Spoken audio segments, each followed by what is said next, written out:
This is We the Sales Engineers podcast, show 180. Welcome to We the SEs podcast, the show for sales engineers by sales engineers with your host, Ramsey Majaba. What's up, SE Nation? I am your host, Ramsey Majaba, and joining me during the interview is my co-host, Bini Kunungu. Social selling is kind of a new topic that a lot of people are talking about. And Patrick Pasang just wrote a book about the social sales engineer, which I am just starting to read. So it's a topic that, someone took the time to actually write about. It's an important topic, but no buts. There is a person that has been doing it for a while that I wanted to talk to, and his name is Bu Lam, and he's been doing this since the pandemic started almost. And I've been watching him. Like, he's sort of in my industry, but not really. Like, we're kind of in related industries. He's in kind of IT networking, and I'm in test and measurement. So we're acquaintances, and I've seen him consistently be on LinkedIn doing LinkedIn lives and interviews and chats for a long time. So I wanted to reach out and see how he got started. And we talked some of the strategic, why he did it and how he did it. And we talked also about the tactical, like what equipment do you use? How did you get started? Why did you well, we already talked about. But yeah, so that's pretty much it. Like, it was a great conversation. Boo has a myriad of interests that he likes to talk about, including like financial freedom and financial security. But yeah, let's hear what he has to say. I'll see you after the show. Good afternoon, Boo. How you doing? I'm good. How are you guys doing? We're good. Is it afternoon yet? You're in You're in West Coast, right? I am, yeah. It is just over the afternoon at this point out here. Okay. Well, it's my bedtime, so thank you for coming on. Maybe you can introduce yourself to the folks listening. Yeah, my name is Boo. I am a solutions engineer at F5. As of the time of this airing, I'll actually have been moved into a new role. So speaking to everybody in the future right now, but I'll have moved into a role with our community team. But in the context of this podcast, we can talk about myself as a solutions engineer, since I've been that for the last 10 years at F5. So I'm based in Vancouver, covering Vancouver, British Columbia customers, also the Yukon, Northwest Territories, and Nunavut as well. But spending time with customers of all different verticals, talking to them about F5 solutions and how it can benefit them. And I've been doing that for 10 years. Previous to that, I was actually working at a reseller as a pre and post sales consultant. Okay. Well, thanks for that. So we've never met, but I know you mainly because I've seen you on LinkedIn so often. You're always active on LinkedIn, and that's kind of the thing that I wanted to talk to you about, because it might be very beneficial to other SEs to learn about what you're doing. What do you do on LinkedIn that's so special, if you can tell the people? See, here's the thing is I don't know if I do anything special, but when it comes to social media and interaction, I'm also on all the other social medias as well. A little bit a different kind of focus on, or not focus, but just a different type of personality on Twitter, because you can be a little bit more personal on there. But I think that when I'm on a LinkedIn, I'm just interacting with folks just like you normally would outside of the screen. So, I think about when you are at some sort of, as an SE, when you're at some sort of networking event, you're just talking to people, having conversations with people, and just translating that into what you would do online, and just expressing yourself in a way and communicating with folks, networking with people who have similar topics that they want to chat about. You're just kind of doing that in an electronic format. So not many SEs do what you do. Like, you're on there quite constantly. You do streaming, live streaming, you do a whole bunch of stuff. And you have a great setup also. If people are watching this on YouTube, you can see that you've put some thought into it. When did you start doing this? How did you start, and why? Yeah, so I would say before I was ever at F5, I really used social media as a way to get educated on stuff.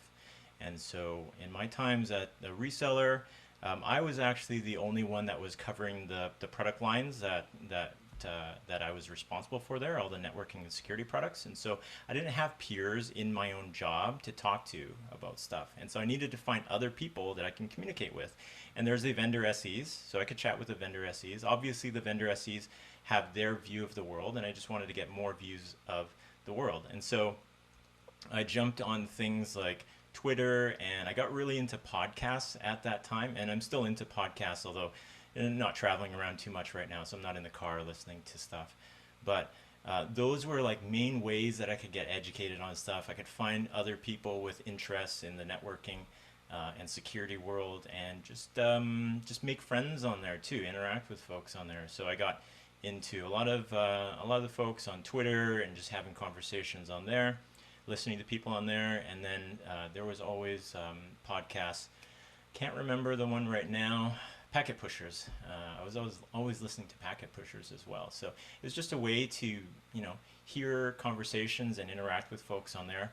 Now, obviously, when you move over to an SE role, you kind of have an agenda that changes a little bit at that point. Your agenda now is to talk about your product, but also still network with other folks, networking with peers in your industry, hearing what the community is talking about, kind of have your ear to the ground and figure out what kind of trends are out there, anticipate what your customers are going to be talking about, and then ultimately also talk to your customers through that channel as well. So when I shifted over into a vendor SE role, I found myself doing a lot of that. So I was posting things about my company. And then in the early days, a lot of that was like, hey, we have this new article, so I'm going to post that article, but you don't really provide a lot of context around it.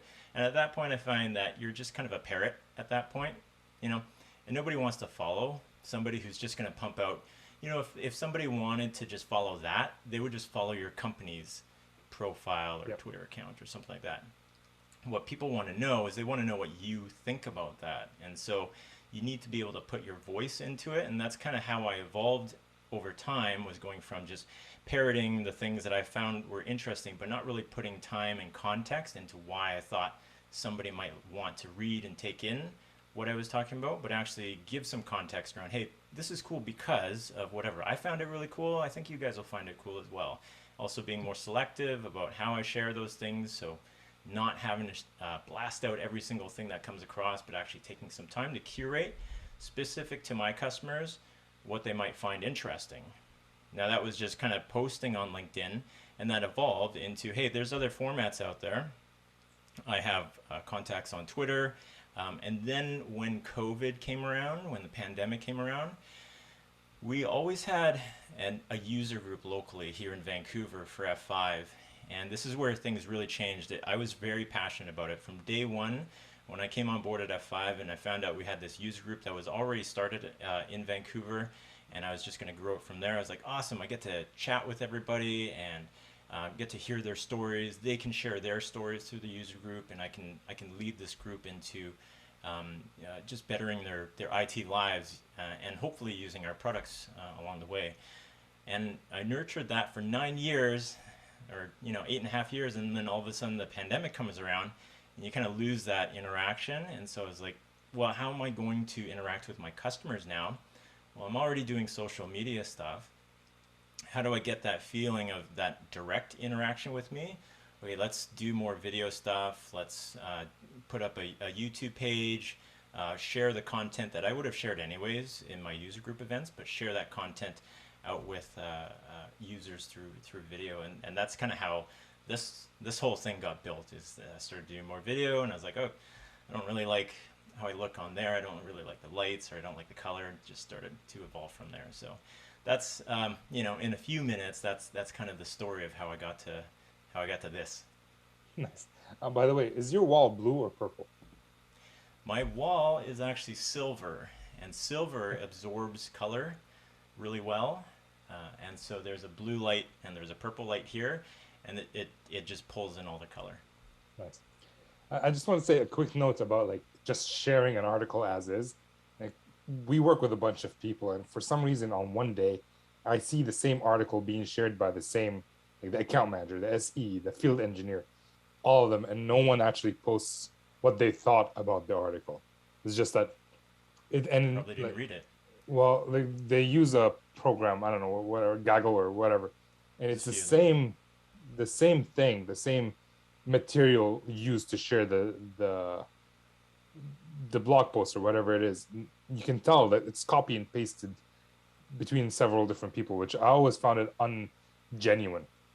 So I like the fact that you start, like, the minimum you can do is actually just read it and share your thoughts about it.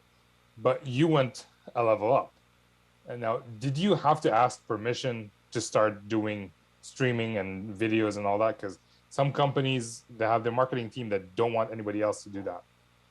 Yeah, I wouldn't say I'm lucky at F5, but I find that F5 is, they are very empowering for what we want to do and how we want to communicate with customers. And I've always gotten lots of support from any sort of management, and also gotten, management getting me to share with others best practices and stuff on how we can do this stuff. But I've never had anybody say, hey, don't do that.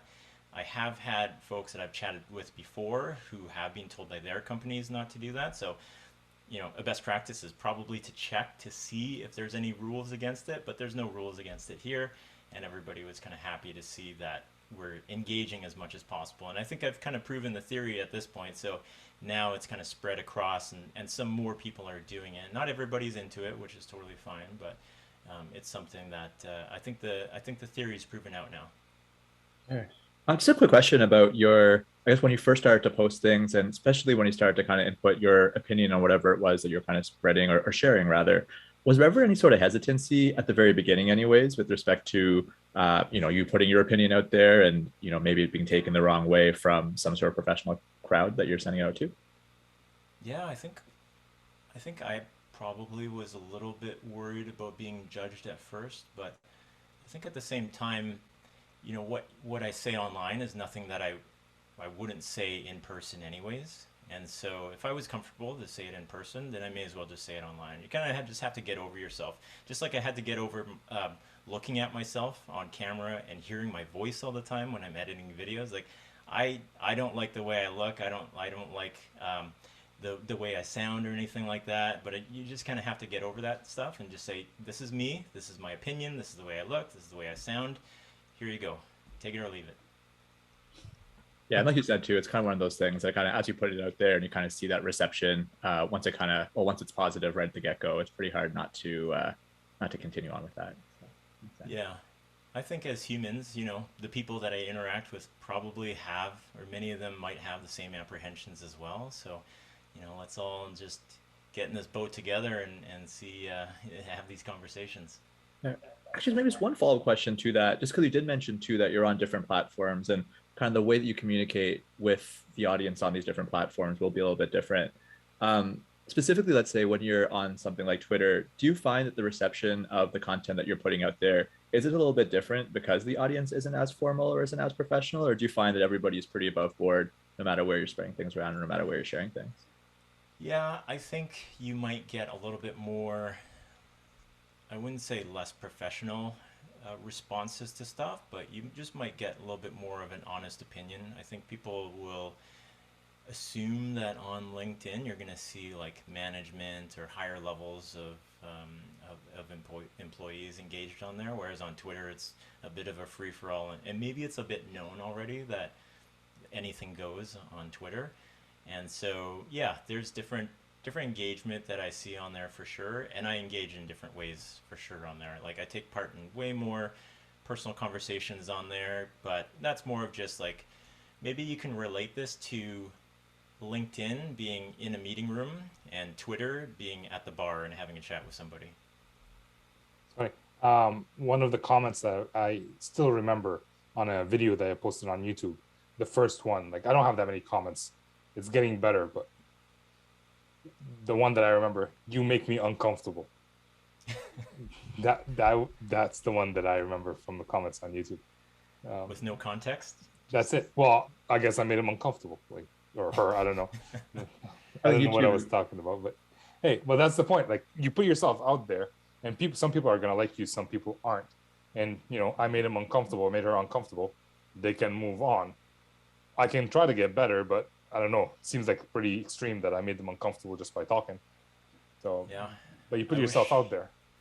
There's been more I would hope positives. that you get, and that's great. And I would hope that as people give feedback, they can give context, because if they're not giving context, then that feedback is worthless. Like hopefully that feedback, if they were trying to give it in a helpful way, they give you, you made me uncomfortable because maybe your tone or something like that. And then you can actually look back on it and kind of figure out if it was something that you said. But no context, that kind of Well, sucks. that's the thing about YouTube and Twitter, is like anonymous. Anybody can open an account and just start putting posts on people, Yep. so I was going to say too, I mean, just like in defense of maybe the situation or circumstance, like if LinkedIn is the boardroom and Twitter is the bar afterwards, YouTube is probably the street after close on the bar. So don't Yeah. have to take it too personally, but yeah, feedback, I suppose. yeah, no, I like, the point is we can overcome that. Like, that's such a small silly thing. Like, all right, I made some guy uncomfortable, he watched my video or she watched my video, so that's a bonus. But yeah, like, we're gonna have, like, in our day-to-day lives, we're gonna run into people that we don't like, and they're not gonna like us. Same thing on social media, we're gonna run into people we don't like, and they're not gonna like us. And we can live together, not necessarily in harmony, but we don't have to talk to each other. Yeah. So who have been your guests so far? Who are you focusing on talking to these days? Yeah, on my YouTube live streams, a lot of the guests that I have on, so I have two types of live streams that I'll do on YouTube, on on the channel called youtube.com/Daryl and Boo, a specific channel for our territory here in British Columbia. Daryl being the account manager that I work with. The guests kind of vary. So there's a weekly show that we do, and I try to focus that show on guests that would be from F5, so coworkers of mine mostly, that would be ones that I would bring in to speak with customers anyways. And so, you guys probably are familiar with the idea that, hey, sometimes you have overlay specialists that you bring into town. Yep. Pre-pandemic, they would fly into town, then you go meet with some customers who you think would like to hear about that specific topic that they specialize in.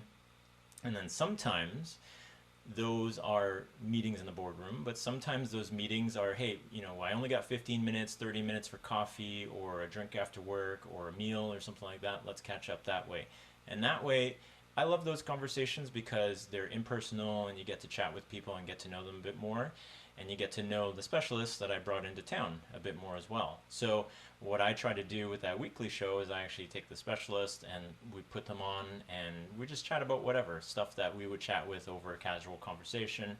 Maybe take a few minutes to talk about what they do at F5 so that people get familiar with that particular subject. But we'll save all the boardroom type stuff for an actual meeting. That discussion in that live stream is more of, hey, here's this person, they're cool, they're not harmful or anything, safe to talk to, and here you can get to know them a little bit more because we don't get to have all those personal conversations right now. And then I have a second set of live streams that's called Community Edition, and Community Edition has been all about mostly all about folks that are in the local as in British Columbia or any of the other territories that I cover, local to British Columbia, but they're doing cool things that I just want to share their story. It doesn't have to be technical, but it's going to be something around maybe a startup that's starting up, or somebody who's a thought leader that's local to our territory, but trying to feature Vancouver, because I think it's important for us to know kind of the who's who in our area and get an idea of things that are going on local to us. Nice. And so you're not necessarily talking to customers or trying to get customers as guests, but this must have, like, you've been doing this for a year and a half, this must have had a positive effect on your job and your customers, otherwise you wouldn't be doing it. Am I right to Yeah. assume that? Yeah, I think where it has helped out is that the folks who do follow closely is we've kind of gotten past maybe some of the small talk. When you go into a meeting and you're like, hey, how was your weekend? How are the kids? How are your pets and the family and whatnot? You kind of you're kind of past that. You can start talking about whatever, or you might talk about that. You might expand on the conversation. I always talk about how I've been mountain biking. I picked up mountain biking during the pandemic, and so a lot of people will just ask me about mountain biking because I keep talking about it every week, and they're like, "Oh, did you hurt yourself again, or did you fall over or whatever?" And so that's just kind of a topic, and I share that stuff just so that I can chat with people more about it. And I found a whole bunch of my customers that are actually mountain bikers, so that's been pretty cool as well. Nice. Did you have a question or? I was just really going to make a comment. I mean, BC is such a perfect place for that. I could only imagine what an amazing time the pandemic must have been, at least within the context of that. I've heard incredible things. But that's a weird way of putting it, Benny. What an amazing time this pandemic must have been. Are you looking at transfer out here? I mean, Vancouver is probably my favorite Canadian city, so I wouldn't say no to that. But no, it's a really cool hobby to pick up. Cool spot, yeah. Guys, can we pause for just 1 second while I? Yeah, for sure. And we're back. All right. So it seems that you have a family of dogs outside your. What's your dog? What kind of dog is it? I got a Bernese Mountain Dog, a little bit older. I think she's about 6 years old at this point. And I just went out and checked. She barks at anything that approaches the door, so she's a good warning sign. But she's the friendliest dog ever. So if I were to open the door and she saw the delivery person that's out there, she would probably go lick him. Nice. So not scary at all. I'm assuming that this happens during live calls or whatnot. Absolutely. So how do you deal with that? Because a lot of people are worried about, oh my God, my dog is going to make some noise, or my child is going to run into the room naked, whatever. How do you deal with that on live streams? Yeah, I'm not too worried about that kind of stuff. I think at this point, everybody's kind of used to that stuff happening. So I'm not too fussed about it. I only get fussed about it and I'm not concerned about people seeing it, but I'm just more concerned about losing my train of thought. I'm like, oh, I had it's a really good point and I've lost it now. So that's the only thing that bugs me if I totally forgot where I was at or something like that. I'm getting older too, so that happens. Okay. All right. Sounds good. You don't look a day over 40. Yeah? Am I close? Pretty close. I just turned 39 a couple months ago. I usually go right there. I usually go higher. Like you don't look a day older than 50. So like in terms of like selling and all that, has that made your life easier doing the live streams, doing the YouTube videos and LinkedIn? Yeah, I don't know if it's made it any easier. The sales cycle is still the sales cycle. People are still going to want to learn about the product. They're going to want to probably see the product in some degree, whether it's doing a trial or something like that, and then actually getting through procurement and stuff. So I don't know if that has actually changed any of that, but I would say that it's just helped out with conversations that I have with folks, like just kind of getting past the initial, who are you? Do I trust you? Do I like you? Do I even want to listen to your voice or whatever? Now we can actually say, okay, we've kind of had some sort of interaction before, and so we're past stage one there. Can I pause just 1 second here? This person's persistent. Sorry. Yeah, you mentioned that you kind of built that thing over time, like your background and all that. How long, like what was it before, and were you shy about it, and what did you build when you say you built it over time? So it was just a webcam before, like a Logitech webcam that was sitting on top of my monitor, and I was probably using my AirPods, I would think. So that's version 1 before anything happened. And then I had a coworker who got really into AV stuff, Robin. And so he was like, you know what, get off the AirPods. Those are terrible. They have latency, Bluetooth compresses your audio. And I was like, I don't know, man, like it's really convenient when I can just pop them in my ear. But he's like, no, don't do that. So I eventually got a mic. And then I changed, and then I adjusted my lighting. So at this point, I have like a big video light with a softbox here. I have a mirrorless camera with the prime lens. I'm actually looking into a teleprompter right now. So my Zoom window is actually in a teleprompter, so I can make eye contact. I have this mic. I have a HDMI switcher, so I can actually switch my video right now, could actually switch into my laptop screen. So when I do a PowerPoint, I can actually just do it through here as opposed to even sharing on the screen. Nice. Painted my office, got these LED lights. I have a stream deck, so I can do macros and controls from there.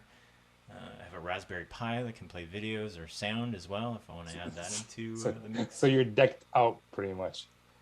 It's I don't know what else I can add at this. Well, I do know other stuff that I can add at this point, but I don't think I'm gonna add any more at this point. I'm happy where this is at, and I've made lots of mistakes along the way, so I'm happy to tell anybody what not to buy so they don't make the same financial mistakes. Because there's a shelf over here with all the stuff that I don't use anymore, but I purchased along the way. Do you mind taking a picture of that and sending that to us, like the Yeah. kind of useless shelf? We'll put it in the show notes. Yeah. That would be fun. It's the difference. So I only have like a soft box light over there, NMS, Yep. a Logitech camera, and this mic. I haven't. I bought a digital recorder, like a Zoom something, Yep. which I don't use anymore because I plug in straight into the laptop. So I guess you can go as high tech or as low tech. I started off with an Audio Technica mic, so you can go as high as you want or as low as you want depending on your needs. I don't do Yeah. as many streams though, so maybe that's it. You know what? I was just on with somebody who was on one of the Logitech C920s that everybody has. It's $100, and as long as your lighting is okay, everything else should be pretty good. Obviously, the sensor size on those things is tiny, so it can do as much as it can do, but you don't necessarily have to spend that extra little bit if that's all you're trying to do. So I have this Canon M50, and this is a Yep. mistake that I did. And it doesn't have clean HDMI, so you have to go manual focus. Right. All the big problem is I bought some batteries for it, like plug-in battery adapter, an AC to DC battery adapter. And since I plugged it in, it stopped recording anything, stopped seeing my SD card. So it's a Wow. good paperweight right now. Oh no, I know people that do stream with that camera, and I hadn't heard of that stuff. Well, I'd heard of the manual focus issue, Yeah. and I don't think you can get around that. But No. but yeah, that's too bad. Yeah, no, it is what it is. Now I'm back to my Logitech. So again, you can go as expensive as you want or as cheap as you want, and you can still get it done. Fair. The So I guess while return we're on it's Sorry, a go ahead. diminishing return on investment as you get Well, higher. at some point it becomes more of a hobby, and you're doing it for Yes. fun than you're doing it because you need it. And You do it because you know what's capable almost. I mean, as technical people, when you're working on gear, you kind of want to do things when you have time. You want to do things the right way, and so Yeah. you're like, if I just do this thing with this extra button switch or command or something, this is the right way to do it. Even though I could have accomplished this in another way, it'd be totally fine to do it the other way. But I know the perfect way is to do it this way, so now it's in my head that I have to do it that way. That makes sense. Sorry, maybe I guess somewhat related, I guess, like as your setup has evolved over time, just over the past couple of years or so. So you mentioned earlier you were an SC for 10 years, which is a pretty amazing tenure in any sort of position. And just being able to socially sell effectively, which you kind of brought on towards the end of that 10-year period, is also a really difficult thing to do, but a pretty big achievement or a pretty big milestone, I think, in anyone's career to be able to effectively social sell in something that isn't natural or isn't traditionally done in that type of way. What are some other big milestones or transition points as you kind of evolved as an SC over that 10-year period? Are you able to identify different times or maybe it's different mindsets that you had over that 10-year period that kind of got you to where you are now? I think one of the bigger milestones is when I ditched PowerPoint in Cool. presentations. So What do you use instead? just talk or whiteboard. If you need to draw something, I'll use a whiteboard, and I'm totally fine doing that. Or I'll pull up a PowerPoint, but I don't click through the PowerPoint. It's like, hey, here's a picture that is what I'm talking about right now, so you can see this picture, but don't read the text or anything. I'll just erase all the text or whatever. I just need you guys to see this, so then I don't have to write it on the whiteboard or draw it on the whiteboard. But I think that was the biggest shift for me, and for me, that was when I really changed from, hey, here is, they talk about show up and throw up. Here, here I am, and here's all the stuff that we can sell or we can provide to you. And moving from, hey, let's listen to your problems, and based on what I've heard, here are some solutions that I have, and solutions that I have other customers that are already doing in this territory, and here's how they did it, and here's the story around that, and how they solved some issues that way. And you can't really, it's impossible almost to do that with a PowerPoint slide. A PowerPoint slide is very linear, takes you through certain things. You can create really pretty PowerPoints, you can create stories within your PowerPoints. That's totally possible as well, and I think there's a time and place for that. But where you get to the point where you can just show up, listen to somebody, and just rattle off after that, here's what I think about that situation, let's have a dialogue about this, that was a turning point in my career. That show up and throw up, or spray and pray, is the reason I started my podcast. Yeah, because that was what I was great at, and then the senior VP of sales told me I suck at my job. And the genesis of this podcast. There you go. Yeah. So what do you use? Like, we're talking a little bit more technology and sales and social media today. Like, do you use today, since you're not visiting customers, are you using like a physical whiteboard behind you, or are you using like a light board? How are you whiteboarding today with your customers? Yeah, so I'm in a transition right now. I do have a physical whiteboard, like literally a physical whiteboard, and I've used that. I have an HDMI switcher, so actually at one point I had a top-down camera, and I could put this down here. You can't see it right now, but it's down in front of me, and then the camera would shoot down. So then I can write on there, and then I can switch in between the two. I've played with some of the the Microsoft whiteboard before. Zoom has a whiteboard function in there as well, so sometimes that helps. I think what has been effective for me is probably using a picture inside of a PowerPoint, and then just throwing that up and then just doing annotations on top of it, if I can find something that kind of suits that particular environment. Sometimes it's not there, but oftentimes we can figure out something as a starting platform and just talk about and just make little sketches on top. I've recently been playing with like either a light board, virtual light board. Are you familiar with OBS? Yep. Yeah, so I use OBS, and they can have a green screen on top of my face, and I can actually draw, but it's hard to draw when your face is in the middle and you're trying to draw a network. But I can also do a whiteboard where I can use my tablet to draw on the side. I haven't successfully used it with customers, but it's something I'm practicing right now. So if I ever have to, I'll be able to do it, because I don't want to do it the first time with a customer and look stupid. So yeah, fair enough. That might be something else that people can look at as well. Yeah. So why did you decide to move away from sales engineering?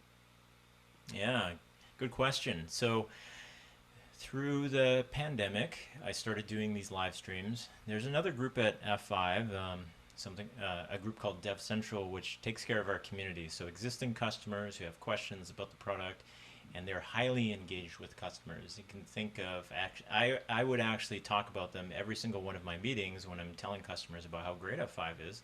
I would say, hey, we have this global community. There's about 300,000 people registered on these forums, and they're all discussing ideas and whatnot about our product. And so that group was also starting to do live streaming, starting to put out content that was starting to look very similar to mine, and we were kind of coming up at the same time.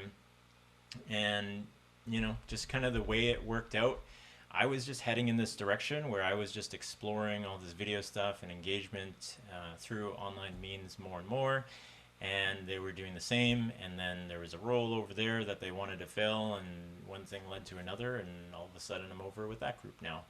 And I get to explore all this video stuff and this online engagement stuff as my full-time gig, as opposed to just kind of augmenting a sales engineering role with that function. That's amazing. Yeah, we do talk a lot about how sales engineering kind of leads to other roles, or just how related other roles are to sales engineering. It seems like in this case in particular, you were pretty much already you're almost already on deck to kind of move into this new role by doing what you were doing through sales engineering. Like just through the whole community engagement piece, it kind of transitioned perfectly into your new role, it seems like. Yeah, it is funny. Like, pretty much day one transition of me moving over is like, this is home. This feels right to do this kind of stuff. And just started really quickly.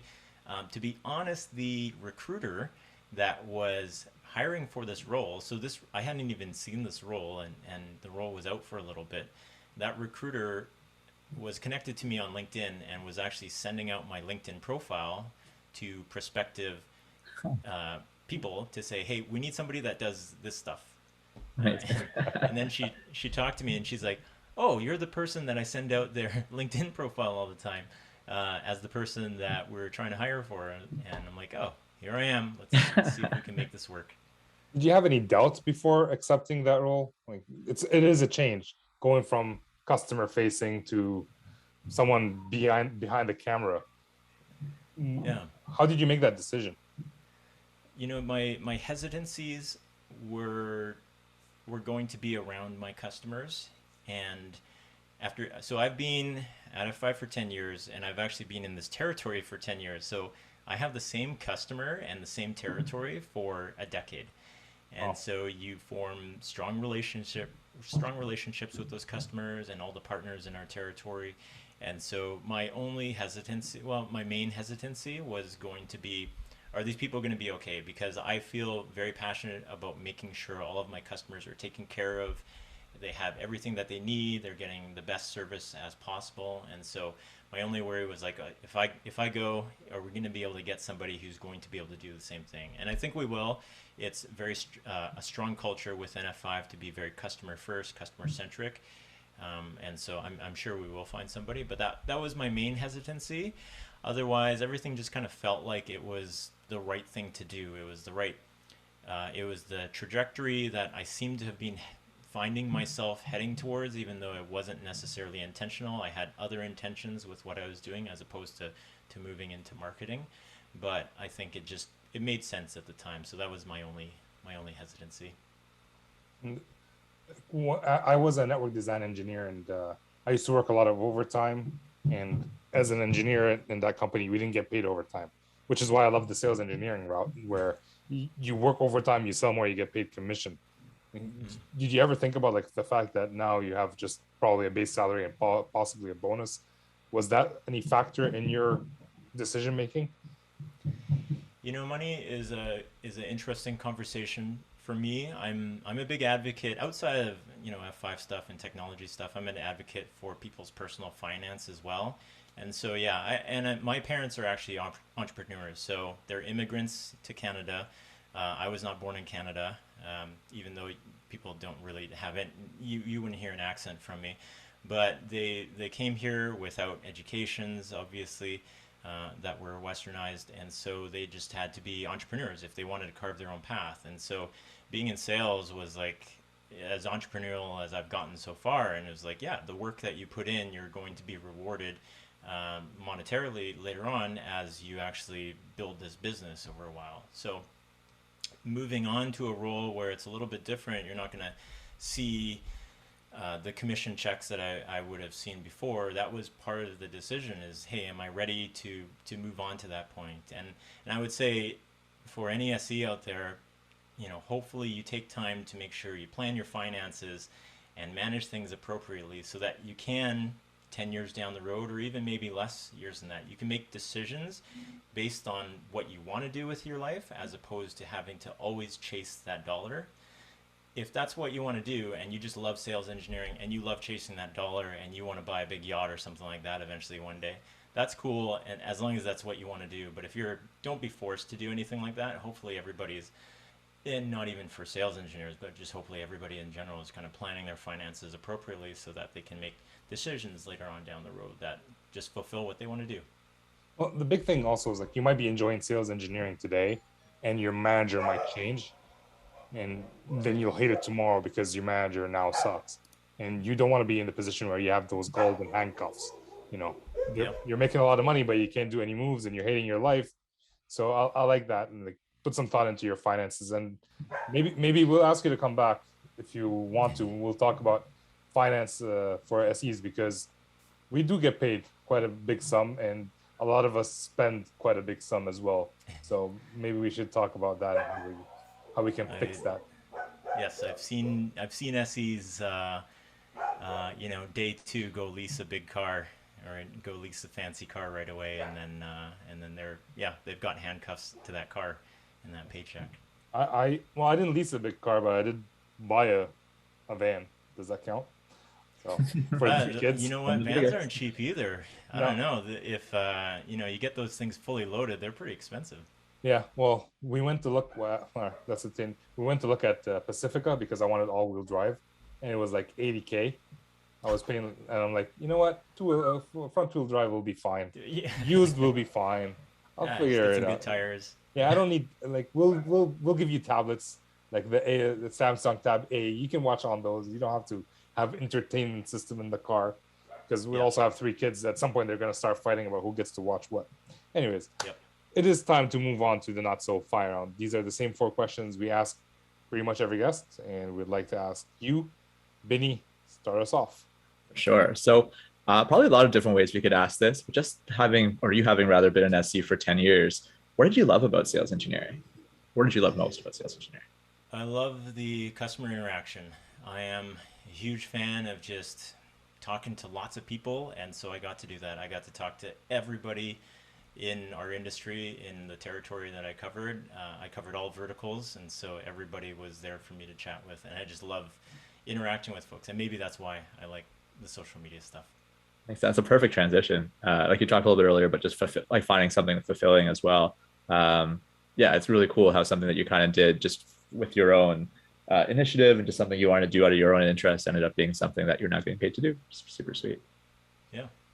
Question number two. Now that you're leaving the position, in hindsight, can you think of anything you would change about that role or the way we are treated or the way we do things? Oh, good question.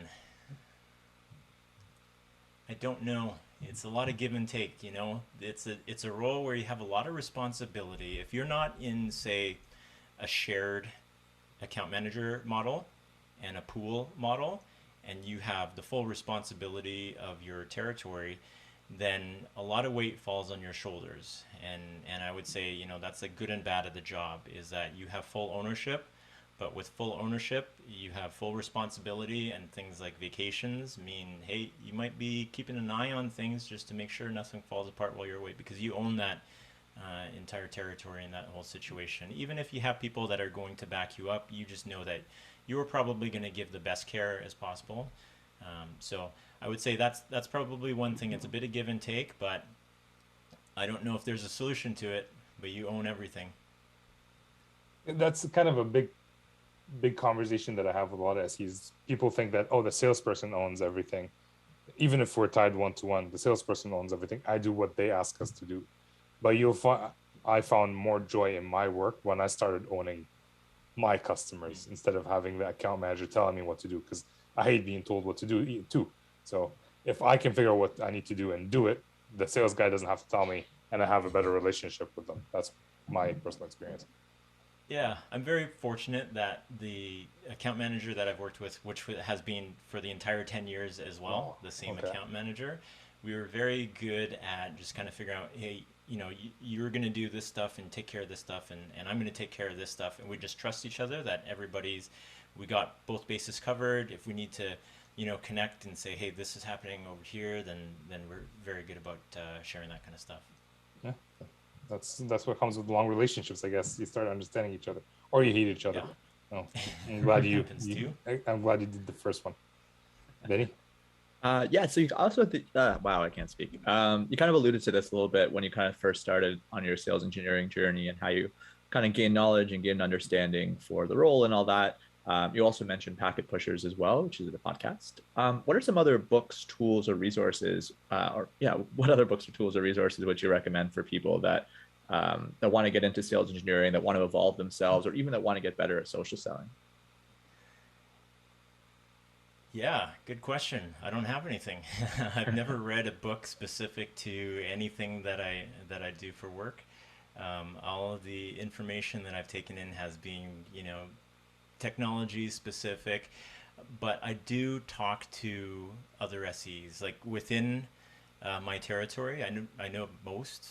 You know, I can't say all because I wouldn't know if I know all of them, but I know most of the SEs and all the predominant vendors in the territory. And so maybe the customers know or they don't know, but all the vendors talk to each other, like whether or not it's a competitor or not. I'm buddies with all of them. Nobody's my enemy. So you share stories and you learn off of each other and learning off of your peers as well. But that's how I picked up all of my knowledge, is just taking it in from any sort of mentor that I have, either a mentor directly or just somebody who I kind of know in the industry and I can observe what they do. So your resource is basically other humans, like and experience. Yeah, Yeah. like you don't have to put your face in the book. I find that most people learn from their own mistakes anyways, and like Yep. you do the spray and pray or show up and throw up, and you learn that it sucks, and you move on. You learn another way. All right. Last question of the not so fire round. Is there a habit you're working on today to improve in whether it's your personal life or your professional life? I would say I'm really working on separating work from personal. Not in a sense that, hey, I have people that I know from work and they're not allowed in my personal life, but more of, hey, I have family time and I need to focus on my family. And I've been trying to figure this out for my entire career, and I don't know if I'll ever be perfect at it, but my kids are getting older. I need to spend more time with them, give them more attention. My wife, I need to give as much attention as possible to as well. And so those are the things that I am trying to focus on these days, is making sure I'm there for them, I'm listening to them, and I have those good relationships, because one day my kids are going to move out and I want to make sure that they still want to come home for Sunday dinner or whatever. Yes. Oh, that's a good thing to improve on. I'm working on improving on those as well. All right, so thank you for answering all these questions. Thank you for being here, Boo. I really appreciate your time and your insight. If people want to reach out and connect with you, where can they do that? Yeah, thanks for having me. If you just look up my name, Boo Lam, you should find me anywhere that you want to connect with me. So if your preference is YouTube, or if your preference is LinkedIn, your preference is Twitter, then I'm on all of the platforms and you're welcome to connect with me on there. Obviously realizing that there are kind of different voices on each. Twitter is the free-for-all and LinkedIn might be the more professional one, but I'm happy to interact with anybody anywhere. All right, awesome. Well, thank you, Boo, and hope to talk to you soon. Thanks for having me on. All right. Well, thank you, Boo, for coming on. Thank you guys for listening. I appreciate it. By the way, this is episode 180. And if after 180 episodes, you haven't left a rating or review on whatever platform you listen to this show at, I would urge you to go do that. What do you think? Is there anything that you would think you can actually apply to your business as a sales engineer today, or a salesperson, whoever you are? Can you take anything that he's been doing? Maybe not a weekly live LinkedIn live session, or maybe not a weekly interview, but is there anything that you can take and apply to your business? Let me know in the comments. I'd be very interested to know. So I guess we can leave it here. With that, this is Ramsey signing off.